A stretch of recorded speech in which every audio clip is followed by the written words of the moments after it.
Sean, would you believe it? After the games on Wednesday night, when we are recording this, there will be 1,201 games played in this season and 14 days to go before it's all over. It's kind of crazy, isn't it? It's not all over, Dan. It's just beginning. And good afternoon to you, Dan. Thanks for the greeting. I never give you a greeting. It's always good to be here on the At the Rink podcast. And but yeah, 2 weeks and the regular season ends, but then the best part of hockey begins. Well, that's true. I'll give Casey Middlestat a greeting when he joins us in a little bit, okay? Casey Middlestat, Colorado Avalanche center, is going to be on with us in a little bit. We'll talk about what life has been like for him since the move from Buffalo to Denver. But before we get there, Sean, okay, you're right. The best season in hockey is still to come. But there's a big-time race. Call it a turtle race if you'd like. But there's a big-time race at the bottom of the Eastern Conference playoff race here. And it's interesting every night now. Because who's going to win? Like, who wants it, Sean? Like, the Washington Capitals have an opportunity. They go lose 6-2 to the Buffalo Sabres. The New York Islanders absolutely need 2 points without giving up any to the Philadelphia Flyers. And they give up a goal with 10 seconds left in regulation. They do get their 2 points, but they give the Flyers 1. The Pittsburgh Penguins, everybody counted them out. They're dead, right? Done. They just won 2 games in a row. They're right back in it. Like, the Detroit Red Wings, lose. Oh, they beat the Tampa Bay Lightning. Here we go. Detroit's going to make the playoffs now. Who wants it, Sean? They all want it. You play against good teams. I'll tell you, I think the one team who doesn't want it, and I'm bitterly disappointed. The New Jersey Devils have had every opportunity to get back into this race. They lost to Ottawa. They lost last night to Pittsburgh after they were up in that game. You know, they haven't been able to deliver. And we're talking about a team that went to the second round last year, and very little has changed.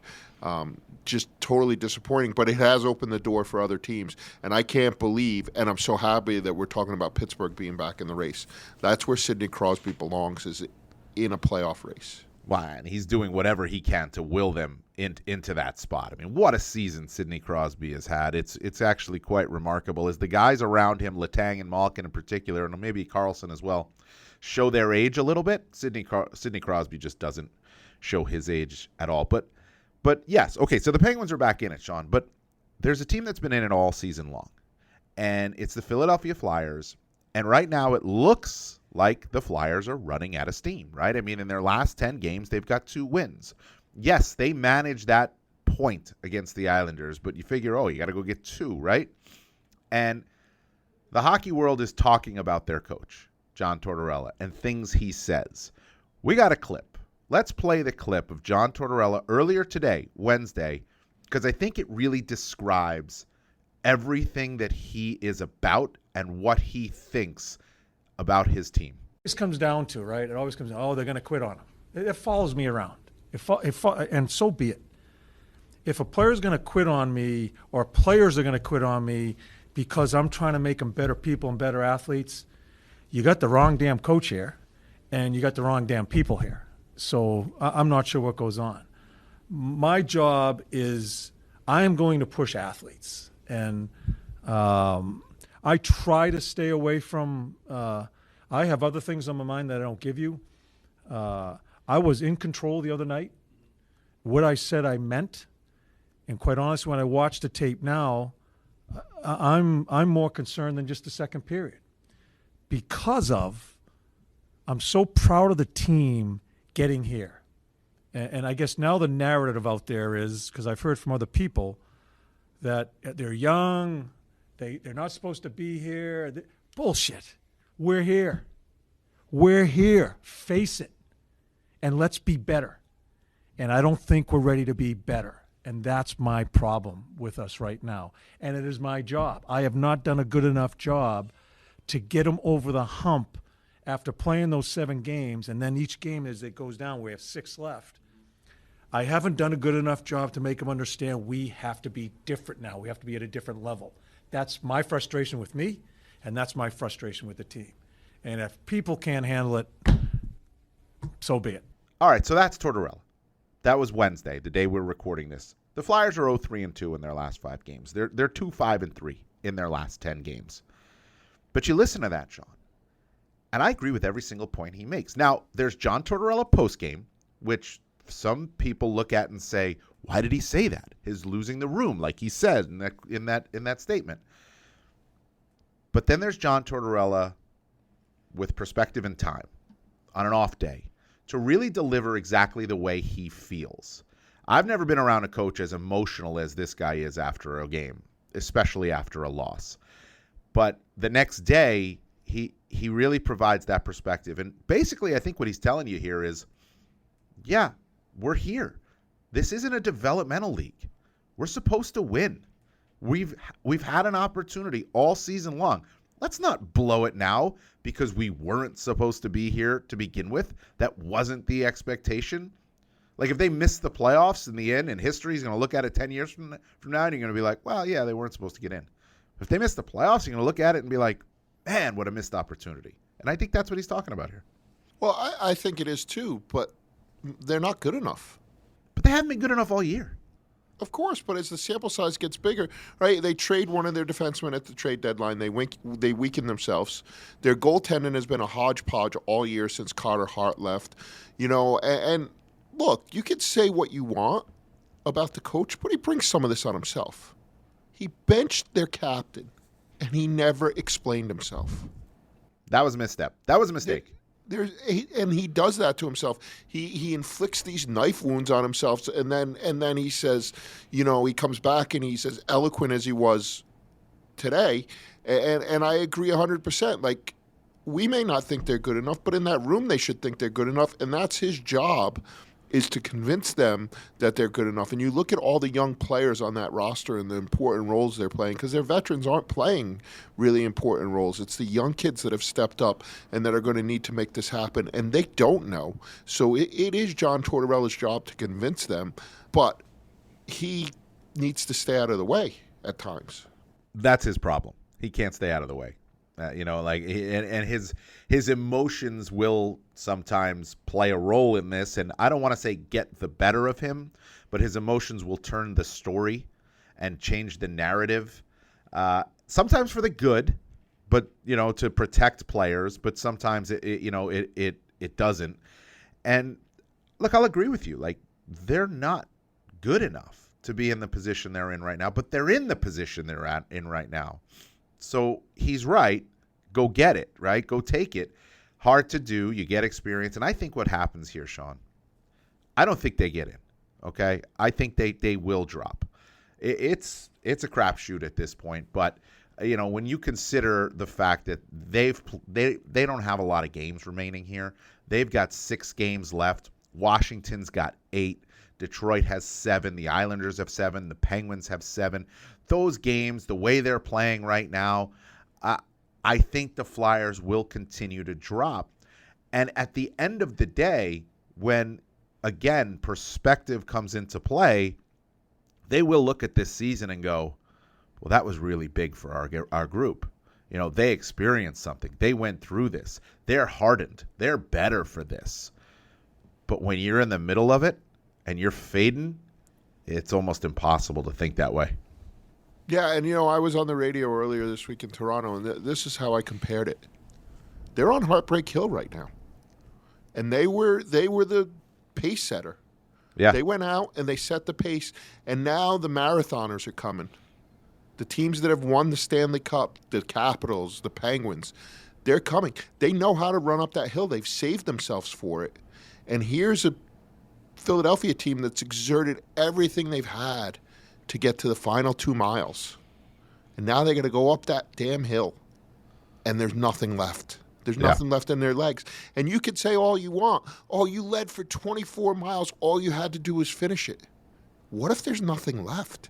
What if they've laid everything out on the ice for 76 games, and there's nothing left? And they're kind of hoping that the goalie, the new goalie is going to be the one that has that life left, brings the life, a Binnington type run, if you will. I don't see it. I don't see it because there's only so much a goalie can do. But so, okay, And their goaltending's been good. That's not the problem. It's been fine. As, Yeah. as iffy as the players are, and once Carter Hart left, you don't really know who these guys are. They've been good enough to get him to the playoffs. And Fedotov was good in his first game, and what an incredible story that is, that he even showed up this year. And he was good in his first game, and man, is he tall. He's big. 6'7". I don't think I've ever seen a goalie that big. It's kind of off-putting when you look at it, and as a shooter, it must be a little bit crazy to look at. But he was good in his first game, and give him credit because what a whirlwind that was. He played, 48 hours after he got to North America? Smaller rink, different teammates, everything, and he played well. Again, there is absolutely nothing you can say to diminish what Philadelphia's done. Sometimes you just don't have the horses. Yeah. And they got rid of some horses, and some of their guys who needed to be horses for them. Sean Couturier, look, he should have explained why he scratched him, but if you looked at just the sheer numbers of it, the explanation was in the statistics. I still think you don't scratch your captain. I think that sets a bad tone and sends a bad message, but he's struggled. Cam Atkinson's been a healthy scratch, right? They traded Walker. They don't have Carter Hart. They've been through a lot, and I just don't see them, like you said, on Heartbreak Hill, I don't see them being able to get all the way to the top. But so then, who gets there? That's the question. I handled that in the mailbag this week as well. Even though Washington lost 6-2 to Buffalo, I think the Capitals get there. I think because of what you said, they have a little bit of that championship pedigree remaining. I think they figure it out, and I think they find a way. And even though Detroit doesn't have the championship pedigree, I think Detroit gets there too. I think the Pittsburgh Penguins are going to be left out of this, even though their last two games have been strong against the Rangers and against the Devils. It's been way too inconsistent for the Penguins. When it's gotten hard for them, they've dropped. When they've had to play comeback, they've been okay. And I think it's going to get hard again, and I think they're going to drop. I don't. I think they're the team that makes it. I don't know who the other team is. I don't know if it's Washington or Detroit. But I think Pittsburgh makes it. Ned's playing really well in net now. So like you said, Sid is dragging them to the finish line. Rust is playing well. Defensively, they've been a little bit better. And again, they just have that DNA, right? And it's older DNA now. Like, it's been a long time since they've won a cup. But it's still there. It never goes away. That ability to understand big games and to play in big games is earned. Well, and you look at their schedule, they're not in control of their own destiny here because they are 3 points back, and the Capitals have a game in hand. They're 4 points back of the Flyers, but really you're looking at Washington right now because they're the team with 82 points in 74 games. Pittsburgh's 79 points in 75 games. You got the Islanders right there at 81 points also in 75 games, and the Red Wings 82 in 75. But they play Washington Thursday night. They play Tampa, Toronto. They play Detroit. They play Boston. They play Nashville. And they finish the season with the Islanders. So they play three of the teams that they are chasing right now for whatever spot you want to consider it to be, the third place, the wild card, whatever it might be, right? They play it. So in a way, they're kind of in control. Win those games, and maybe that does the trick for them. Maybe that makes up the points for it. But then again, look at the schedule. Washington, Tampa, Toronto, Detroit, Boston, Nashville, the Islanders. There's no gimme on there either. That's a hard schedule for a team that's fighting to be in a playoff position. And let's be honest, they're fighting to be in a playoff position for a pretty big reason. They haven't been very good. Yeah, no, they've been wildly inconsistent. They've been bad at holding leads, which is a mortal sin in this league. When you get a lead, you need to hold it, right? You need to walk away with those points. And a lot of people haven't been good, but I'll tell you the one thing, and to me it's one of the most impressive things that Sidney Crosby's done in his career, and there are so many of them. He's going to be a point-per-game player again for the 19th straight year. You know who else has done that? Answer the question. Wayne. Yeah. That's it. Wayne. Well, that's what Sidney Crosby is a top 5 player of all time, right? I mean, he continues to prove that he is a top 5 player of all time. You add his statue, you add his whatever it is onto the Mount Rushmore of, the NHL, because he is that type of player. And it is that, like I said at the start before, The guys around him are fading with age. He's not. But because the guys around him are fading with age is why he has having to do what he has to do, right? I mean, Malkin and Letang are not the same players they were. And Sean, this goes back 2 years ago. I don't mean to toot my own horn here, but I know I wasn't alone. Everybody was talking about this. They signed Malkin to the extension. They signed Letang to the extension. Would they be in the position they're in right now, fighting for a playoff spot without doing that? Maybe, maybe not. But they're going to be a team stuck in the middle here for a while, probably because of those 2 contracts. And that's going to hurt them. And the Karlsson one, too. So I didn't think they should have done that at the time. I still don't think they should have done it. And Sidney Crosby has to be superhuman right now because those guys are showing their age. I had no problem with the contracts. We've been over that ad nauseum. I'm not going to do it again, but I'm going to put you on the spot before we get to our guest. Okay. Top 5 players, Sidney Crosby. Best player in Pittsburgh history. Oh, no, that's Mario Lemieux. If Mario Lemieux had extenuating circumstances that limited him, but what he did in his time is unmatched.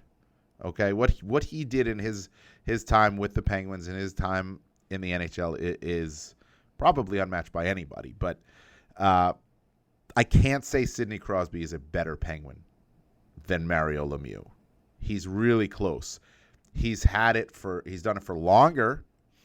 At a time where it's harder to score, I think, in the National Hockey League. But had Lemieux not, and he was, so that is the reality, but had he not been limited by injuries and Hodgkins and all that, he would have had almost twice the career that Crosby's had based on the sheer numbers of what he's done. Okay, yeah, that's fair enough. I think I might argue that he's a bigger Penguin, not the better player. Do you count ownership into that? Well, and that is the difference. I mean, look, Mario is Mario, right? He saved the franchise. But Sidney also saved the franchise. Yeah. Not in the same way. And he turned hockey back into something that was important in Pittsburgh, and he spawned a whole wave of players in that area, which I don't know that Mario really did. Different time, but yes. Yeah. Different time, not as many rinks, not as much going on, so it's hard to compare eras. But it's a great question. It is. And thank you. There is no wrong answer to that question. I still think it's Mario, but I would I can hear arguments for Sidney Crosby on the answer and not disagree with them. But it is a great question. It's a good. I think it's a state your case type question for you, Sean. Maybe it might be in the summer, but you know what they say about the blind squirrel? Every once in a while, he does find a nut. Yes, that is very true. All right, let's get to our guest, Casey Mittelstadt. We're going to flip it to the west here with Casey Mittelstadt, new center for the Colorado Avalanche, acquired right around the trade deadline. And, I mean, he goes from being out of the playoffs to being on one of the best teams in the league. Here's our interview with Casey Mittelstadt. Casey, thanks for joining us. So, what's life like with the Colorado Avalanche? It's been a couple of weeks now. What's this been like for you? Yeah, I think obviously the first week or so is a little crazy, but I feel like I'm settling now, getting to know the guys in the room, and having a lot of fun. I think it's a fun group, definitely an intense group, but that's something that I would like to be a part of, and it's been a blast so far. Have you experienced altitude sickness yet? I don't know if I've had the full extent of the altitude sickness, but the first couple of days were tough up there in the altitude, and first game I was huffing and puffing a little bit for sure, but I think I'm hopefully getting over it now. Well, it's going to play to your advantage here. I mean, that's the thing, right? That's the big thing. It's not just coming in for a one-off on the road. You use that. Have guys talked to you about how they could use that? Yeah, I think even myself, I realize that, I've played in Denver and, especially against a super fast team and on the road, you come in and legs feel a little bit heavier than normal. It's not a whole lot of fun. So, I think the flip side of that too, as well, you go on the road and get out of the altitude. I think you feel really good. And definitely something you can use to your advantage, and happy to have it for sure. You talked about it being intense, and this is really your first kick at the NHL playoffs, and I'm curious what it's like. I mean, look, with Buffalo, you played a couple of late seasons where you were right on the cusp of getting in and weren't able to do it. But knowing you're going to the playoffs, playing really meaningful games for the top of the table, well, what's that experience been like for you? Yeah, I think obviously, like you said, I haven't really had that, and it's been a while. So, I think for me, it doesn't really change much. I think just follow your preparation and trust that, and obviously the coaching and the players here are very well prepared. So for me, just follow the leaders and get myself ready to play and be ready to go when the puck drops. I guess I'm not looking too far ahead. I'm just focusing, one game at a time, trying to learn a little bit more and get better each day. What has it been like for you, Casey, in terms of just working your way into a team's culture? You were with the Buffalo Sabres for a while. You knew what was going on there. Here you come into a team that recently won the Stanley Cup, has aspirations to win the Stanley Cup, has legitimate, real aspirations to win the Stanley Cup this season. What's it been like for you? Explain how you've what you've done to work yourself into that culture. Yeah, I mean, obviously, there's a strong culture and an extremely strong group of leaders here, and the main thing for me is I just kind of keep my head down, keep my mouth shut, and just work hard and try to prove myself on the ice that I belong, and that's kind of how I've always approached things for most of my career, and yeah, like you said, I was in Buffalo for a long time, so I kind of was a staple of that locker room. I was very comfortable in the locker room, so yeah, I think it's obviously something new, but at this point in my career, I think it was the perfect time and something that I think I'm ready for. At this point in your career, being traded is always difficult. It's a shock to the system. This one came out of nowhere. Like there was no rumors about it. There was no, oh, Colorado wants this or needs that. And then all of a sudden you're traded. And look, guys can take it one of two ways, right? You can take it, oh, my team didn't want me, or B, this team wanted me. And a team that Dan just said that has Stanley Cup aspirations, that knows it was a little bit weak down the middle, identified you as the guy that they needed. Is that a jolt of confidence for you? Yeah, 100%. I think, especially like you said, a team who's won, and I mean, I think now it's 7 or 8 straight years that they've been in the playoffs, and for them to have the confidence in me, and I mean, you see what they traded for me as well. I mean, I think Byram is a heck of a player, and I think that gives you a little bit of confidence as well, and I think it was hard for me just because I've only played in Buffalo, and obviously I have so many great friendships and so many great memories here, but or there. But once you kind of get over it, you look at the fit and the team, and I think where they slot me in and where I'm playing, along with the culture, I think it's a great fit, and definitely some comfortability still to get over and things to learn, but the fit of it was really what I was mostly excited about, and obviously to go to a winning team and have a chance. The first thing that you noticed that I read that you said the first thing you noticed was the speed in practice, right? What was jarring about that? And do you feel as though you've caught up? Yeah, I think I've caught up now. I mean, it was just the practices are a lot different. I think in Buffalo we slowed it down a lot, and we did a lot of systems and other things, and in Colorado it's a lot more 5-on-5, and you're kind of just honestly playing and a lot more scrimmage scenarios. So being on the second line, I was going against Nate too, so I was chasing him up and down the rink. That was pretty tough early. So yeah, I mean, it's just different. I think it's no knock on anyone one way or the other, but the pace they practice that we practice at here is different, and yeah, it's been a lot of fun though. I think first couple of practices, especially in the altitude, I was breathing heavy, but hopefully caught up now. What's it like seeing Nathan MacKinnon every day? And you just mentioned you go up against him a lot in practice. We were talking, and we've talked in the past about how he's kind of a unique player in how big he is and how violent he is as a skater. Like he's like a linebacker playing hockey. And I'm curious, you see him once, maybe twice a year, and now to see him almost every day. What's that been like for you, and what struck you the most? Yeah, I mean, I think the main thing about him is just how hard he works. I mean, he's so dedicated to the game. I don't know if I've ever seen or been around someone that is that dedicated to the game, honestly.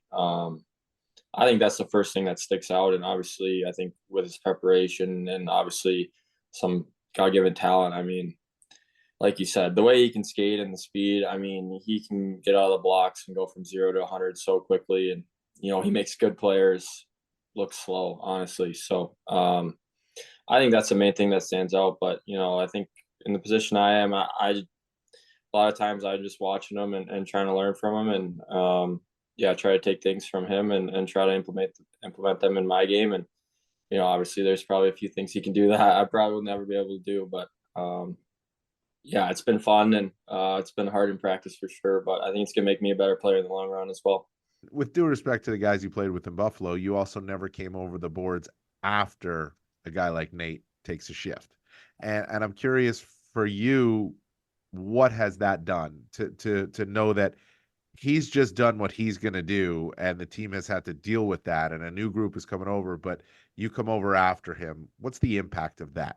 Yeah, I've actually noticed this as well. I think it's pretty crazy, like especially that line as a whole. I think they spend so much time in the offensive zone. They play with the puck so much um, that I feel like I start a lot of shifts with the puck and jump over the boards and we've got the puck, which I think greatly benefits me. And yeah, I think that's really the main thing. And obviously, they're just building momentum for our team. They're in the offensive zone for a minute, making plays, and then we jump out, and all of a sudden we have the puck, and we're going on offense again. So I think it really bleeds out throughout the whole team. And yeah, like I said, they do a heck of a job for sure. Casey, you have such a great resume in Minnesota, right? Playing high school hockey, Mr. Hockey in Minnesota, all those things. The Avalanche's next game is against the Wild. They're still on the fringes of the playoff race, hoping to get in. But I'm curious for you, is it still special to go home and play? Yeah, of course. I'm actually sitting at my house right now, so I'm enjoying that a little bit. It's nice to be home, and yeah, I mean, of course, I think being a Minnesota kid, especially grow up, and I mean, I was such a big fan of the Wild and the Gophers both, but and obviously I've played in the state tournament at the X a few times, and I think it brings back a lot of great memories, and I'm really fond of that arena as a whole. So yeah, I come home, see family, everyone's coming to the game. It's a pretty special community that I grew up in, and see how many people are coming to support me is pretty special. So I'm definitely happy to come home, and yeah, it's really awesome for me to play here. I'm glad you gave us a little sliver of life off the ice, but that's life on the road for you, even though it's home. What's Denver been like? I mean, have you, where are you? Are you settled in anywhere? Like, what's life like now? It like Sean mentioned before, it's a life upheaval when you get traded, especially when you go from Buffalo on the east to Colorado on the west. What's life like now for you?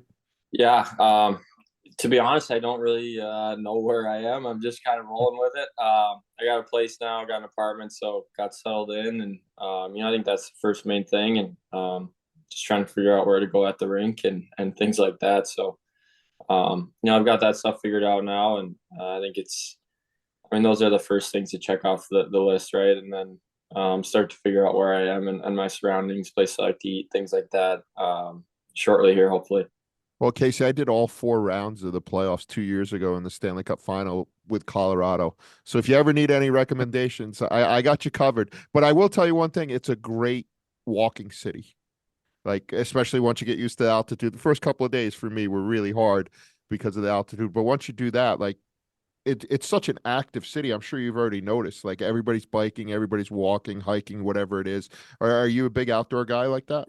Yeah, it's actually been great. I've got a girlfriend and a dog, and we're just wandering around the city with the dog, and sun is shining. It seems like nonstop. So yeah, I think it's a great fit for my lifestyle as well, and I've really enjoyed it. I think, like I said, the sun shining and just being able to go outside, walk the dog, and try to take your mind off the game a little bit. It's really been awesome. I just have to tell you, I don't know that you should be going to the places Sean went to. Just if you're playing, and just just leave it there. But Maybe in the off season. maybe in the off season, exactly, and you get more used to it and accustomed. I do have this because I always wonder when a guy gets traded. Buffalo's the only organization you knew, right, in the NHL before you got traded. Do you check on the Sabres? Do you look to see what they're doing? Yeah, I mean, 100%. I think any chance I've had to watch, I've watched. And, like Skinner's 1,000th game last night, I was really close with Jeff when I was there. And, I mean, he'll be a lifelong friend for sure, but I definitely watched that. And, yeah, I watch as much as I can. I mean, I have so many good friends and a lot of good memories there. And so I'm rooting for the guys on the team for sure. And, yeah, I watch as much as I can. Do you watch hockey? Like you said, you haven't been to the playoffs when you were in Buffalo. Do you watch after the season? Do you watch playoff hockey? And did you watch the Avalanche 2 years ago when they won? Yeah, I watch hockey nonstop. Yeah, so I probably watched pretty much every game on that run, I would say. So yeah, and the crazy thing is, even when I was playing Buffalo, I honestly I watched the Avs probably as much as any team. So yeah, I watched a lot of Avs games for sure as well. So you can already imagine what the crowd's going to be like. It's been great Right. because they've been good, but the playoffs is a whole nother level. And you come from a great market. Look, that building in Buffalo rocks when you guys are good, when you were challenging for the playoffs. But Colorado, a little bit different once they get in the playoffs. I'm sure you've already thought about that a little bit. Yeah, of course. I mean, even in the home games I've had, the building has been rocking, and it's been crazy. And yeah, I'm excited to see one step up for sure for the playoffs. I think it's something you've always dreamed about, and yeah, definitely super super excited to see it. Last one for me, and it plays right off of that. I wanted you to fast forward 17 or 18 days from now and take me into your mindset and what you'll be thinking as you're getting ready to take the ice for your first Stanley Cup playoff game. Do you think it'll be like something like a state tournament type game in Minnesota with the way you feel, not the reaction in the crowd? And it's different. I understand that, but the way you feel, or is it going to be even, levels that you've never felt before? Yeah, honestly, I'm not really sure yet. I think at the time when I was 17, 18, I'm sure it'll be similar to that state tournament feeling. I mean, that's pretty much the all or nothing at that age for me. So I'm sure it'll be a similar feeling, but I think I've matured in a lot of ways in my preparation and the process of playing. So I'm gonna fall back on that, and it's done me well for a little bit now. So fall back on that, and just go play hockey. Quick hitter for you before I let you go. You just talked about the state tournament in Minnesota. One of the most famous things about that is the hair. You got pretty conservative hair right now. How'd you do in the playoffs in those years when you were in high school there? Extremely conservative as well. We had a few guys on our team each year always blowing the hair out and blowing it up, but yeah, I'm pretty low key, so I try to stay out of the hockey hair video. I definitely watch it with a laugh, but I try to stay out of the video. Ever think about a playoff beard? I mean, not too much, but I don't grow a beard that quickly, to be honest. So we'll see how it does. I might start a little bit ahead of time, get a little head start, but yeah, I'm definitely in for it for sure. Awesome. Well, thanks for joining us, Casey. We wish you luck with the rest of the season and figuring out where you are and what you're doing, and hopefully we cross paths during the playoffs. Awesome. Thank you guys for having me. Great stuff there with Casey Mittelstadt, and we thank him for joining us. And Sean, he's now teammates with Nathan MacKinnon, who obviously we know is in a scoring race. Pretty intense one, pretty awesome one. Who wins it? Nathan MacKinnon. I've been in that camp since day one. I'm not going to change now.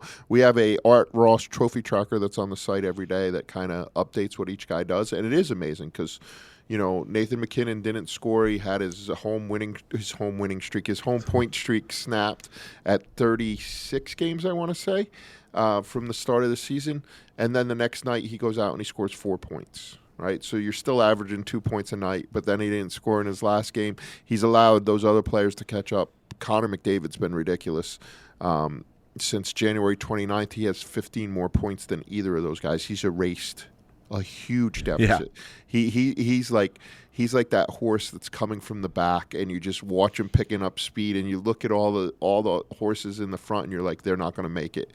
But I still think Nathan MacKinnon's going to make it to the finish line, but it is going to be tight. And they play each other the last night of the season in Colorado. What a night that's going to be. It could be for it. It could be for the scoring title right there. There's no doubt about it. And Colorado could be playing for more too. Edmonton could be playing for more, though I think they're going to be second, in the division, probably up against Vegas, which will be, in my mind, the best first-round matchup, or look like on paper the best first-round matchup. But I should have, before I asked you the question, I should have given you the numbers, okay? So just because McKinnon has 127 points, 7 games to play as we talk here on Wednesday afternoon.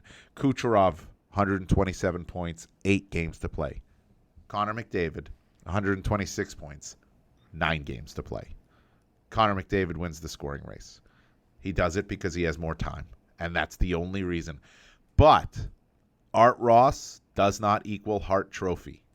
I think Nathan MacKinnon is the Hart Trophy winner this season, whether he wins he doesn't have to win the scoring race to be that this season. I was in the Kucherov camp for a while there because he's outscored the rest of his teammates by a ton. But then you think about what MacKinnon has meant to the Avalanche and how he drives their everything. He drives their entire game. His speed, his skill, his scoring, his defense, his play away from the puck. It's the most valuable player to his team. You've harped on me about that a lot, and not just me, a lot of people, that it's not just most valuable player, it's most valuable player to his team. I don't know, I can't remember if we talked about this I think we might have talked about this last week. I don't think the Avalanche are in a playoff spot without MacKinnon. The Lightning definitely are not in a playoff spot without Kucherov, but that's the value of Nathan MacKinnon. That's how much he means to that team. He drives everything that they do. Welcome on the bandwagon, Dan. I've been on there for a little bit now. Refreshments are in the back. Well, good, because I like a little bit of refreshments. And again, this is nothing against either one of those other guys. They're great players. I just don't even think it's that close. Like I just, to me, Nathan MacKinnon is having an unbelievable year, and he's driven that team. When you think about their lack of depth at times, and their injuries, and the turmoil that's gone on, and he's kept them as an elite team all year. And he does things that those other two guys don't do. You talked about it, away from the puck, defense, all of those things. Those are not things when you talk about the other two players that you're like, oh, well, he's great away from the puck, or he's really conscientious in his own end. Not conversations that you're really having. Right. So for me, it's been Nathan MacKinnon almost since day one. Yeah, he's just. It's just, you watch him play, and he's like violently good. Everything he does is just hard and fast. And I made the analogy that Kucherov is the type that paints. He paints the pictures that you hang on the wall, and MacKinnon's the one that skates so hard he makes them all fall off the wall. That's just who he is. So yeah, I think we're in agreement here. But McDavid with that extra game over Kucherov, 2 more than MacKinnon, 1 point back. McDavid's going to win the Art Ross Trophy. And it's funny because at All-Star Weekend, I remember, if you remember, I was doing a MacKinnon-Kucherov story on the scoring race, and I asked McDavid about the scoring race between those two, and here's McDavid, I think, going to win the scoring race. He's amazing. But MacKinnon's in another race that we need to talk about, and that's the Central Division, right? And We've talked about the Avalanche, and we've talked about Winnipeg and what a great year they've had, and they've kind of fallen by the wayside a little bit. They've struggled lately. Maybe they're coming out of it now. We never talk about the Dallas Stars. Quiet. They may win the West. They may win the President's Trophy. They have won 8 games in a row. 7. I'm putting You're the giving them a cart win ahead of over the Edmonton horse. tonight. I am. But we never talk about them. They could, and I seriously thought about making them number 1 in our Super 16, which will go up tomorrow. I did. I didn't. I did. stayed with Colorado. They're really good. Yeah, they're really good. They've not just won 7 in a row. They've won 12 out of 14, too. And they seem to be scoring on the power play every single night. They've got great chemistry. Hintz, Pavelski, Robertson. They've got depth, chemistry, and it looks now that they're starting to get the goaltending again. Right? Yeah. And that was the key thing, right? That was the thing where you just assumed that they would get the goaltending from Jake Ottinger this season because, the way he played and last season, the way he performed in the playoffs, he was the number one guy. He proved it. He took it. He ran with it. And now it's just going to be that's him. Like, he's going to be one of the best number one guys, 60 to 65 starts. That's the guy he's going to be. And it's struggle. It's been a struggle for him this season. And I think at times because of that, it's been a struggle for the Stars. But he's been playing really well of late too. They look like a team, and the Vegas Golden Knights are another one too, that are just finding their game at the right time. We talked about the Philadelphia Flyers losing their game, the Jets losing their game a little bit, right? The Florida Panthers. The Florida Panthers are another one. We'll touch on that in a second here, but the losing their game at the wrong time. You know, it's easier in March. It's easier in early March. It's easier before the trade deadline. It gets harder as you get later into March. It gets harder as you get into April. And you're looking at teams like Vegas and Dallas. Well, not surprising, the two Western Conference finalists and the Stanley Cup winner last year, finding their game at the appropriate time. And it's been on for a while for both of those teams. But Dallas, you're right. They're the team that nobody talks about. They're there in Texas. A lot going on. And here they are again. And 103 points. I think they finished first in that division. Avoid a matchup with Winnipeg or Colorado in the first round, which is exactly what you want. Maybe you get Nashville. Maybe you get L.A., right? It looks like L.A. And away you go. But they're doing it at the right time, and they've got the chemistry, they've got the coaching, they've got the goaltending now. Yeah, and look, with Ottinger playing well, you look at that Western bracket, and who wouldn't he be favored against? Hellebuck, but they're not going to face each other in the first round. Maybe Saros. Yeah, that would be one. And if Demko was healthy, maybe Demko. But he's not healthy. You don't know what you're getting from him. If you're Vancouver, you're hoping you're getting the Demko back that left before he was injured. But would you take him over Georgiev? Yes. Yes. Would you take him over Skinner? Yes. Skinner? Yes. Would you take him over the Kings goalies? Yes. Yes. Even Vegas's right now. Yeah. You know, you're right. Although, let's look. All right, quickly before there is a race there, a little bit of a race there at the bottom. But if it breaks the way it does now with the 8 teams there, dream matchups in the first round of the Western Conference, because as it's loaded, right? I mean, the West is just loaded. I would love to see Ottinger and Saros in the first round, Dallas and Nashville in the first round. That doesn't look like it's going to break that way right now.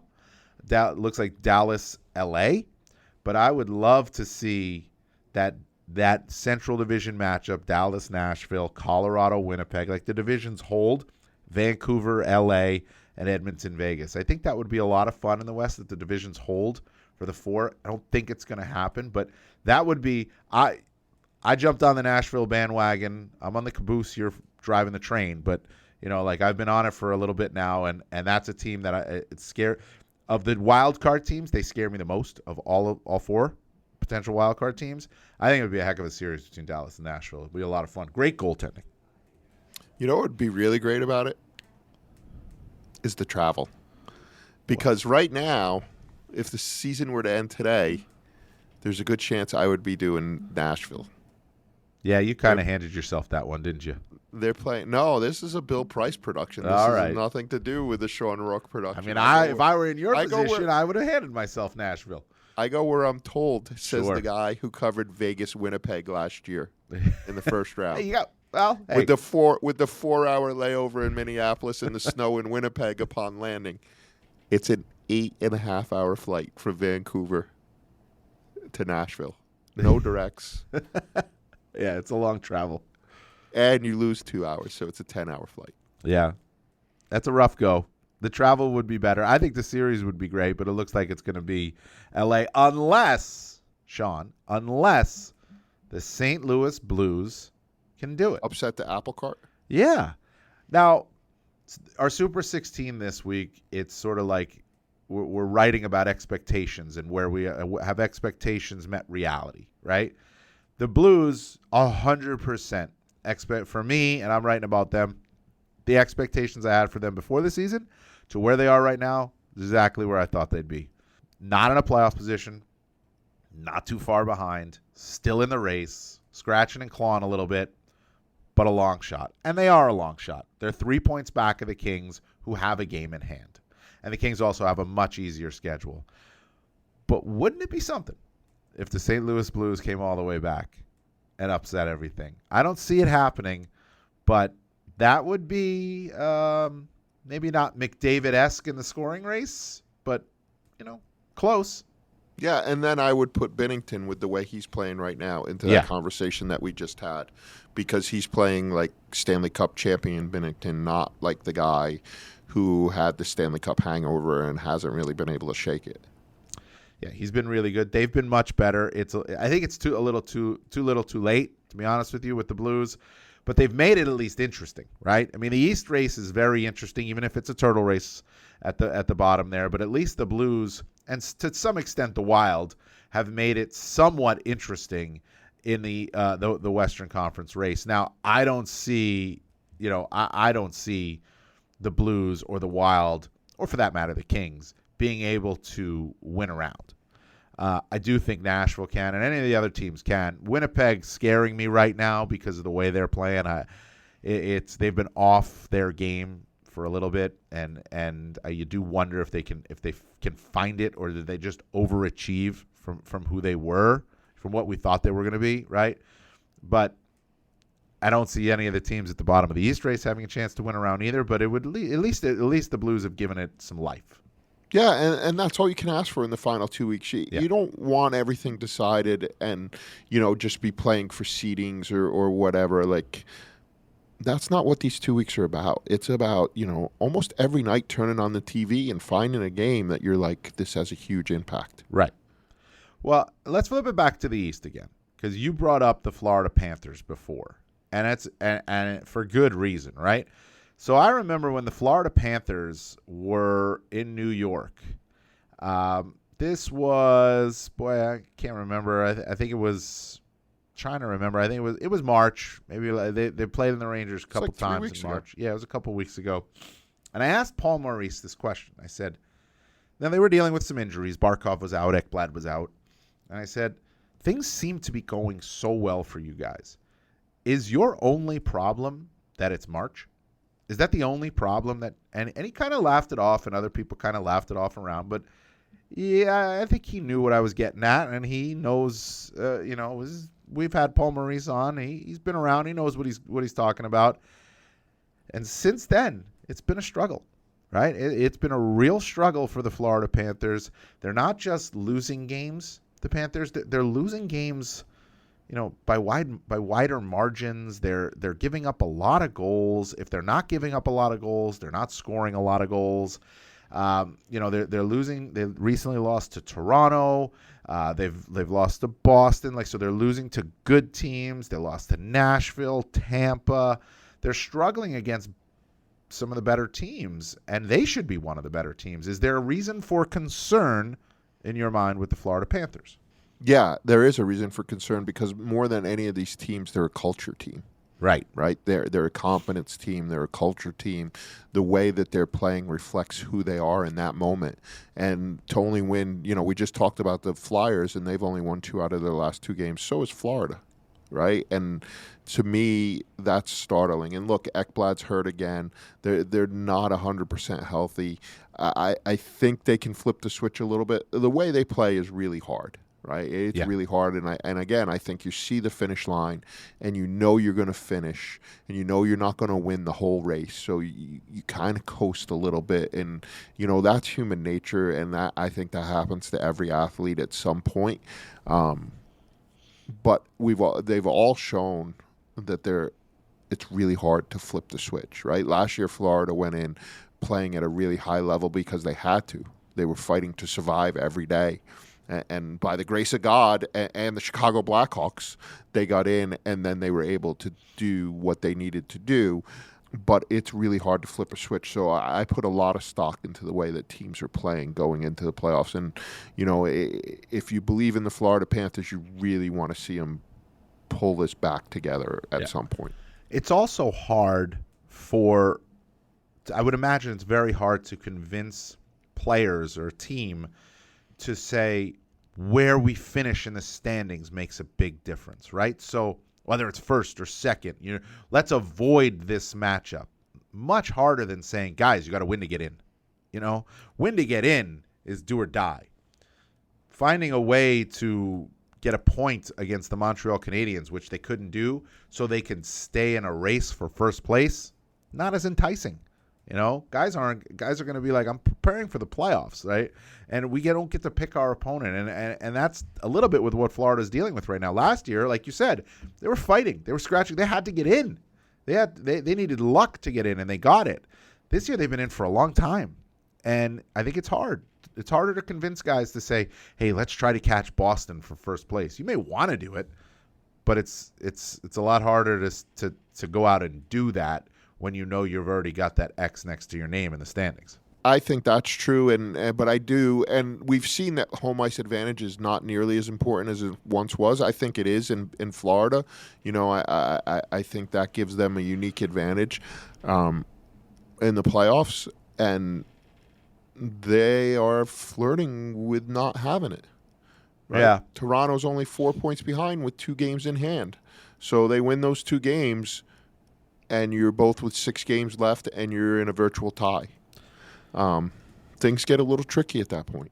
Yeah, they are. And Toronto's playing well. They're playing better, and you have to worry about that too. Maybe they're finding, even if it's a 2-3 matchup where you have home ice advantage in the first round, you worry about where Toronto is and how they're playing, and they're finding their game a little bit versus how you're playing. And you're right. They're a culture team. They're a team that relies on how their system and their structure and playing to that way. And if they stray from it, they're not going to have a lot of success. And that's really where what they're dealing with right now. So, listen, they might not encompass some of the best teams in the league. It might be the middle teams that are fighting to get in, but they're going to give us a lot to watch here in the last 14 days of the regular season. Well, let's talk before we go. Let's talk about the race with the best teams. Okay. Who wins the President's Trophy? Well, right now the Rangers are the favorite because they have the most points and they have 7 games to play. I think then you look at Dallas, 1 point back, also 7 games to play. I'm going to say the Rangers get it done, but I got to see them beat the Devils tonight, Wednesday night. You know, so I'm almost like reserving it a little. I think they will. I think they'll get it done. The Devils, to me, like you said at the start of the podcast, they look like a team that's just cooked, right? You don't give up the lead in the third period to the Pittsburgh Penguins in a must-win game if you think you have a chance of making the playoffs if you're not a cooked team. And right now I think they're cooked. And they're playing on a back-to-back. They've got injuries. So I think the Rangers get it done against the Devils, and I think they get it done because their schedule is favorable. They've got 1 trip left, and that is to Detroit. They have a road game next week, but it's at the Islanders, and they've owned the Islanders this season. Their schedule is favorable. I think the Rangers do get it done. I'm going to go dark horse. Oh, I like the dark horse. Okay. Carolina Hurricanes. 3 points back, 7 games to play. Both have 7 games left. Both have 39 regulation wins. And the Rangers have a 3-point lead on the Hurricanes. That's going to be it's a hard one. That you're definitely taking the long shot here. I am. I like the way they're playing. You know, that was another team. It was kind of a 3-horse race. I don't have New York at the top. I have them higher than I've ever had them. I guess I'm slowly getting one over. And I thought about moving Colorado, and if I had moved Colorado out of the one, I don't know if it would have been Dallas or Carolina. I really, really like the way Carolina's playing. And Freddie Anderson is out of his mind since he's come back from injury. Like crazy Tim Thomas-esque performance right now. Yeah, he's been good. I just think 3 points is going to be a little too much to make up against the team that's got a pretty favorable schedule. We'll see. Let's talk about it again next week. We'll see where we're at. We'll see where these races are at next week when we reconvene for what will be our second to last podcast of the regular season. And then we'll do one more, and then we'll get into the playoffs. It's almost around. Enjoy the hockey.